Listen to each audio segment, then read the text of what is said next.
Bom dia, irmãs e irmãos. Estamos reunidos em mais uma escola dominical. Lembrando que hoje ainda o pastor Lucas irá se reunir com os adolescentes.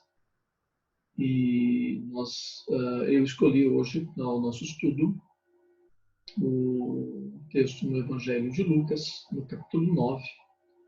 Nós vamos ler do versículo 57 ao 62. E eu ponho agora o texto aqui na tela para que nós o leiamos. Então, diz o texto: Enquanto seguiam pelo caminho, alguém disse a Jesus: Vou segui-lo para onde quer que o Senhor for. Mas Jesus lhe respondeu: As raposas têm suas tocas e as aves dos céus têm seus ninhos, mas o Filho do Homem não tem onde reclinar a cabeça. A outro Jesus disse: Siga-me. Mas ele respondeu: Senhor, deixe-me ir primeiro sepultar o meu pai. Mas Jesus insistiu: Deixe que os mortos sepultem os seus mortos. Você, porém, vai e anuncia o reino de Deus. Outro lhe disse: Senhor, quero segui-lo, mas permita que antes disso eu me despeça das pessoas da minha casa. Mas Jesus lhe respondeu: Ninguém que põe a mão no arado e olha para trás é apto para o reino de Deus. Então, esse é o texto que nós vamos estudar. E começo falando do contexto, ou seja, dos textos que vêm antes e dos textos que vêm depois. Por quê? Porque nós estamos tratando de uma narrativa, e as narrativas são fluídas, elas são sequenciais. Então, nós temos uma história, que é esse diálogo de Jesus com três homens, mas que é preparada por alguma coisa que vem antes, e essa história do diálogo prepara o que vem depois. Então, se você olhar na sua Bíblia, você verá que o texto anterior, no capítulo 9, versículos 51 ao 56, nós temos a afirmação de Lucas, no versículo 51, que Jesus resolve ir para Jerusalém de modo intrépido. Tanto é que esse é o texto que começa aquilo que os comentaristas chamam do bloco da viagem de Jesus a Jerusalém. Começa aqui nesse capítulo e vai quase até o final de Lucas. Ou seja, Jesus quer ir para Jerusalém. Ele vai para lá fazer o quê? É claro já na construção do Evangelho que ele pretende ir para Jerusalém, porque é lá que um profeta deve estar e é lá que um profeta deve, inclusive, morrer. Então, a menção a Jerusalém implica na consciência de que Jesus precisa percorrer esse caminho até a Cidade Santa para lá ser crucificado, morto e ressuscitar ao terceiro dia. Então, se esse primeiro texto tem essa consciência, digamos, cristológica do sacrifício, vejamos o texto seguinte, o contexto seguinte, que está no capítulo 10, do 1 ao 12. E ele começa dizendo que Jesus designa outros 70 e os envia de dois em dois para que o precedessem em cada cidade, lugar onde ele estava para ir. Então Jesus diz: a seara é grande, os trabalhadores são poucos, e então se empenhe. Vejam só, se o primeiro texto fala do sacrifício de Jesus, esse texto posterior ao texto que lemos fala da necessidade dos discípulos serem enviados em missão, ou, em outras palavras, os discípulos assumirem que serão missionários em nome de Jesus. Isso implica, me parece muito claro, que eles também estão assumindo a jornada e a missão de Jesus. Assim como Jesus está em missão, os seus seguidores também estarão em missão. Bem, posto isto, a necessidade ou a consciência de Jesus de que precisa morrer, sofrer, e a identidade no texto posterior dos discípulos com Jesus na perspectiva de que eles vão fazer missão. Isso, então, nos leva ao nosso texto. E no texto que lemos, você vai perceber que aparece o mesmo verbo nos três diálogos que Jesus tem. E aqui nós temos, então, o verbo seguir. Por que é importante? Porque o verbo seguir é um verbo usado de modo técnico para falar de discipulado. Percebam aí no versículo 57, quando alguém chega para Jesus e diz: seguir-te-ei para onde quer que fores. No 59, Jesus diz para alguém: segue-me. E no 61, alguém diz para Jesus: seguir-te-ei. Ou seja, o verbo seguir aqui tem o sentido técnico de unir-se a Jesus, caminhar com ele e dessa forma aprender de Jesus e tornar-se seu discípulo e seu seguidor. Veja então, se o texto anterior fala do sofrimento de Jesus, o texto posterior fala da missão dos discípulos, o texto que está no meio, que nós vamos estudar, fala da constituição de discípulos. Então, o texto que nós vamos estudar é um texto sobre discipulado, que ensina sobre discipulado, que nos orienta a respeito da necessidade e do preço que o discipulado implica. Bem, a partir daí a gente pode pensar agora a estrutura desse texto. Nós temos no texto o diálogo de Jesus com 3 pessoas. No entanto, se você olhar de modo mais cuidadoso ou com um pouco mais de atenção, e retornando agora para o texto bíblico, você irá perceber que o primeiro homem e o terceiro homem têm uma ação idêntica. Veja só, o versículo 57 diz: enquanto seguiam pelo caminho, alguém disse a Jesus: vou segui-lo.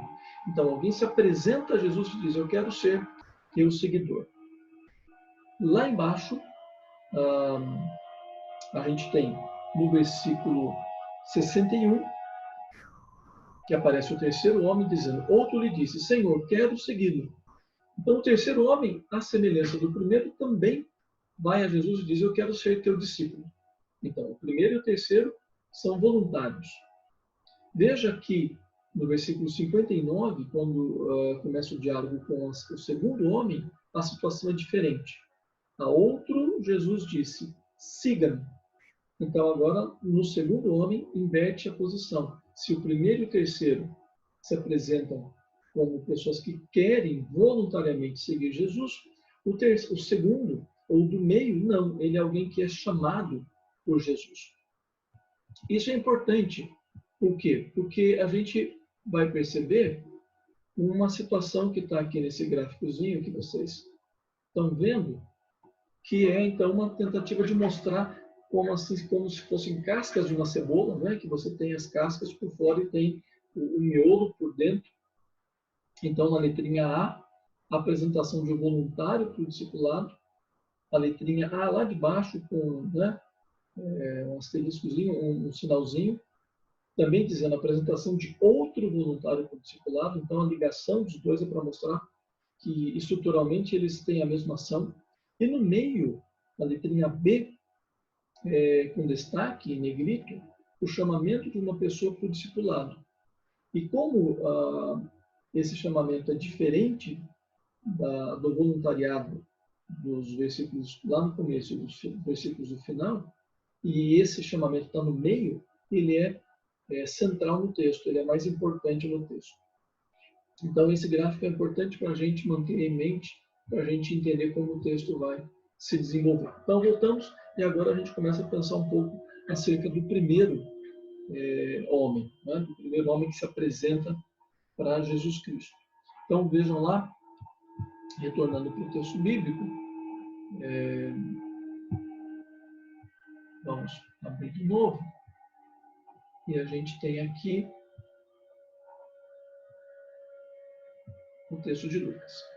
Então, o primeiro homem chega e diz: vou segui-lo para onde quer que o Senhor for. E isso é bastante interessante, porque essa é uma oferta de alguém, né, que é o discípulo ideal, né, o discípulo que todo mestre quer, alguém que chega e se ofereça e diga: vou com você onde você for. No entanto, a resposta de Jesus é uma resposta contundente e bastante forte. Ele usa uma imagem, né, na época dele, presente na vivência deles. Jesus diz, as raposas têm as suas tocas e as aves do céu os seus ninhos, mas o Filho do Homem não tem onde reclinar a cabeça. É um tanto enigmática essa resposta de Jesus. No entanto, é possível que com ela, Jesus tivesse percebido que esse homem, embora se oferecendo, ele seria de certa forma afoito, porque ele não entenderia o preço que se tem que pagar para ser discípulo. Jesus, no texto anterior, quando ele diz que deseja ir para Jerusalém, ele pretende passar por Samaria, mas o texto diz no versículo 53 que os samaritanos não receberam Jesus porque ele parecia alguém que ia para Jerusalém. Aí havia aquela briga dos samaritanos com os judeus. E esse texto é importante porque ele mostra de modo prático que, de fato, Jesus tinha dificuldade para achar um lugar para reclinar sua cabeça. Jesus não estava sendo retórico apenas. Quando ele diz, tanto as raposas têm as suas tocas como os passarinhos têm os ninhos, ele está falando, os animais do campo, os céus, simples, por mais simples que sejam, eles têm o seu lugar. Mas Jesus diz, eu que sou o Filho do Homem, não tenho onde descansar, onde dormir. E os samaritanos, de fato, não recebem. O que ele está mostrando? Ele está mostrando que, embora exista uma prontidão por parte do primeiro discípulo, na realidade ele não tem consciência do preço a ser pago. Então, o primeiro homem que se apresenta para ser discípulo, ele é desqualificado, porque mesmo que ele se apresente, ele não entende que o discipulado implica um preço, e isso implica, obviamente, em ter que abrir mão de uma série de coisas. Nós vamos agora e olhamos para o terceiro homem. E o terceiro homem é, de novo, alguém que chega para Jesus, versículo 61, e diz para ele, Senhor, quero segui-lo. Mas ele coloca uma condição, ele diz, permita-me primeiro que eu me despeça das pessoas de casa.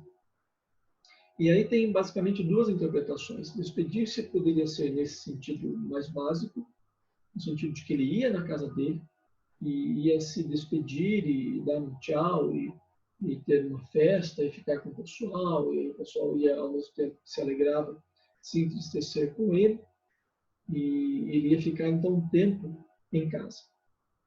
Mas pode haver um outro sentido, pode haver o sentido de que ele ia na casa despedir-se no sentido de que ele iria pedir permissão para os seus familiares, para o seu pai principalmente, para que ele deixasse as suas responsabilidades de filho, certamente ali, provavelmente numa região ou numa situação de campo, né, de roça, de alguém que tinha que trabalhar, cultivar o campo para ter o seu alimento, e nesse caso toda a família era envolvida, e portanto ele estaria nesse segundo sentido, dizendo para Jesus, Senhor, eu quero ir com você, mas eu preciso que meu pai me libere. Bem, esse é o sentido mais radical do que o primeiro. A resposta de Jesus é muito forte. Jesus responde para aquele homem, ninguém que põe a mão no arado e olha para trás é apto para o reino de Deus. Veja, se o primeiro discípulo que aparece, ele não tem consciência do preço do discipulado, com a resposta de Jesus, ele está dizendo que esse terceiro não tem consciência da urgência do discipulado. Jesus está dizendo, se você quer assumir a missão, você não pode olhar para trás, você não tem tempo a perder. Não tem como você gastar tempo lá com sua família. Isso é extremamente radical, mas é a verdade de Jesus. Ele está dizendo, você se desqualifica para o discipulado porque você não assume a urgência que o reino de Deus exige dos meus discípulos. Essa é uma situação bastante importante e certamente aquele homem deve ter ficado surpreso, porque Jesus foi extremamente radical. Mas ele quer dizer que o discípulo não tem tempo a perder. E agora então voltamos para o discípulo do meio, o segundo, que é inclusive um diálogo, né, mais extenso, um texto maior e que é central para essa passagem. Notamos já que aqui não é alguém que aparece para Jesus se oferecendo, aqui é Jesus que chama alguém. Versículo 59. A outro Jesus disse, siga-me. E esse homem responde, deixa-me primeiro sepultar o meu pai. Veja, esse é parecido com o terceiro, na medida em que ele quer ir seguir Jesus, mas há um obstáculo, há um tempo a ser gasto antes sepultar o pai.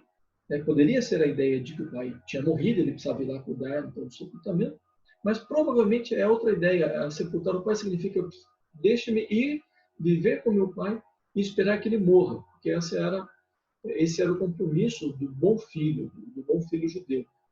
Cuidar do pai até que ele morresse. O pai morria, então o filho estava liberado para poder cuidar da sua vida. Quando esse homem diz isto, deixa-me sepultar primeiro meu pai, ele não tem consciência da urgência que o reino impõe, assim como o terceiro.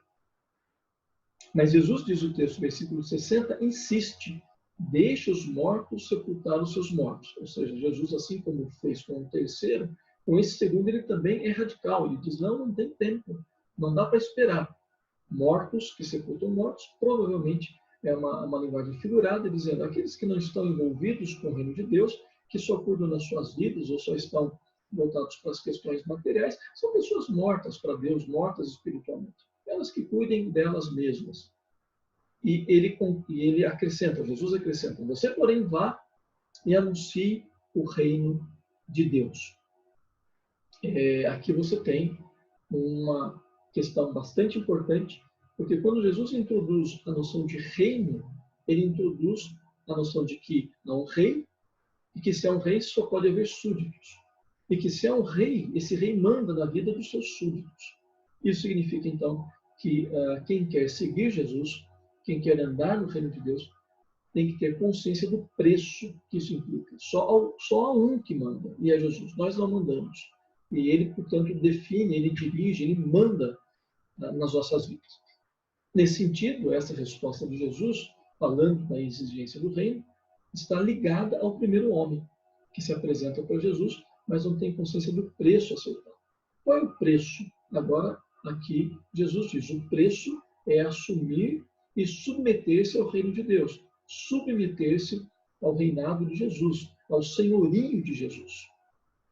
Então, nesse segundo homem, as duas questões que estão presentes no primeiro e no terceiro. No primeiro, a falta de consciência do preço, e no terceiro, a falta de reconhecer a urgência, essas duas questões aparecem no terceiro. Portanto, aqui há uma questão que é interessante para a gente ver. Então, veja aqui no gráficozinho que a gente tem aqui, está um pouquinho apagado, mas dá para você ver. No primeiro diálogo, a questão do discipulado diz respeito ao preço, o preço do discipulado. No terceiro diálogo, a questão do discipulado diz respeito à urgência. E no segundo diálogo, sobre discipulado, preço e urgência estão juntos. Por isso esse texto, esse diálogo com o homem do meio é o mais importante. Esse diálogo é importante, até porque ele tem também uma estrutura maior do que a do primeiro homem e do terceiro homem. Veja essa estrutura. O chamado de Jesus, a resposta do homem, a contra-resposta de Jesus e aí a reafirmação do chamado. Então, a fala de Jesus é central e é bastante importante nesse texto, assim como em todos, em todos. Ou seja, esse texto é muito forte. Por que é necessário que o discípulo tenha consciência do preço? Por que é necessário que o discípulo tenha consciência da urgência do discipulado? Do preço, porque, como vemos no texto anterior, Jesus vai para Jerusalém e vai morrer lá. E ele mesmo diz que convém que o discípulo o siga e que o discípulo assuma a sua cruz. Ou seja, a morte de Jesus não é uma coisa à parte da nossa vida e do nosso chamado. Todo discípulo segue o Mestre. Todo discípulo, portanto, deve pagar um preço. A questão da urgência está pontuada no texto posterior, quando Jesus envia discípulos para fazer missão. Se o discípulo não tem consciência da urgência do discipulado, da urgência do chamado, ele não vai se dispor a fazer missão.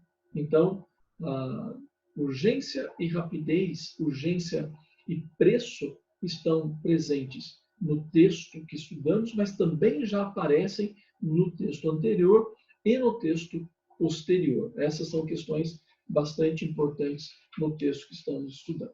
Vamos pensar já em algumas aplicações para a gente acerca desse texto.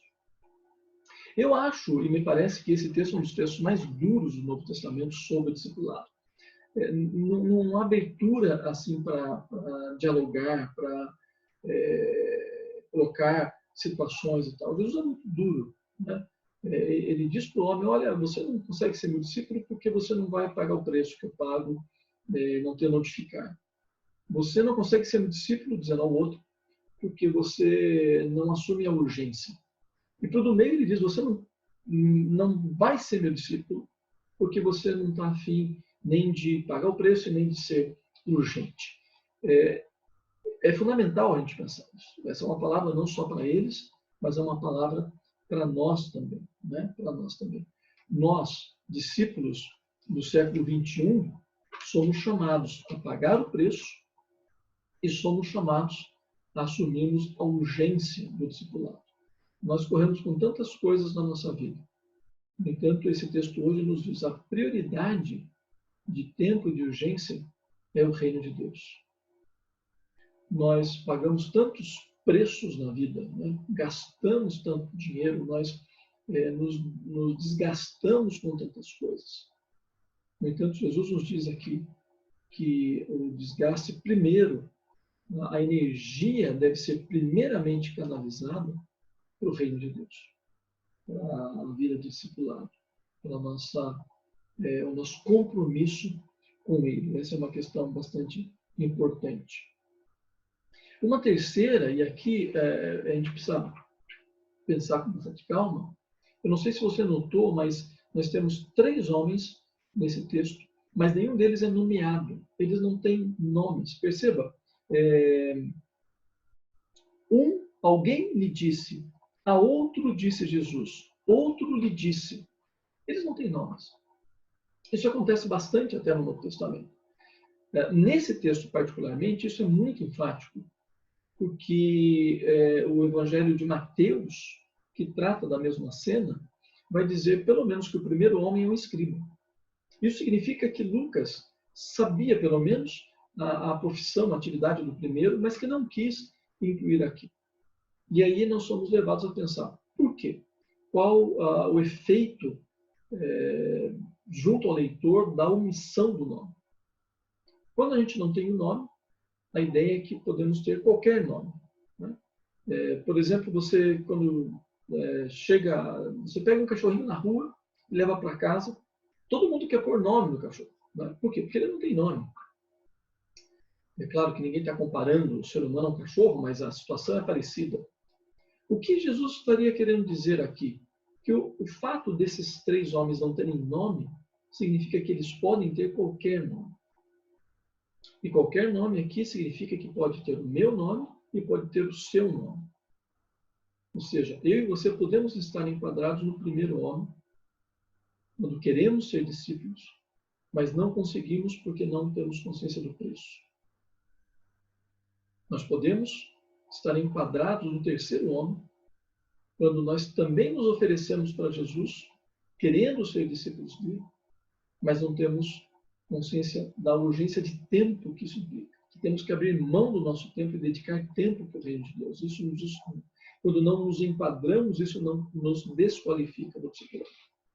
Isso é reafirmado no segundo homem, quando ele, embora Jesus o chame, ele não tem condições de ser discípulo, porque ele não entende nem a rapidez e nem a urgência, e nem o preço do discipulado.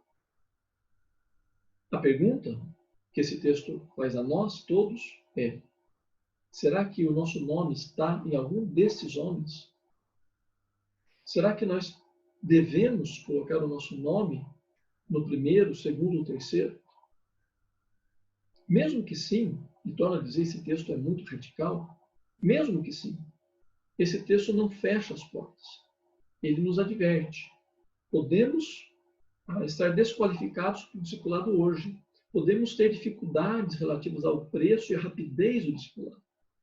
Mas isso não é a situação final.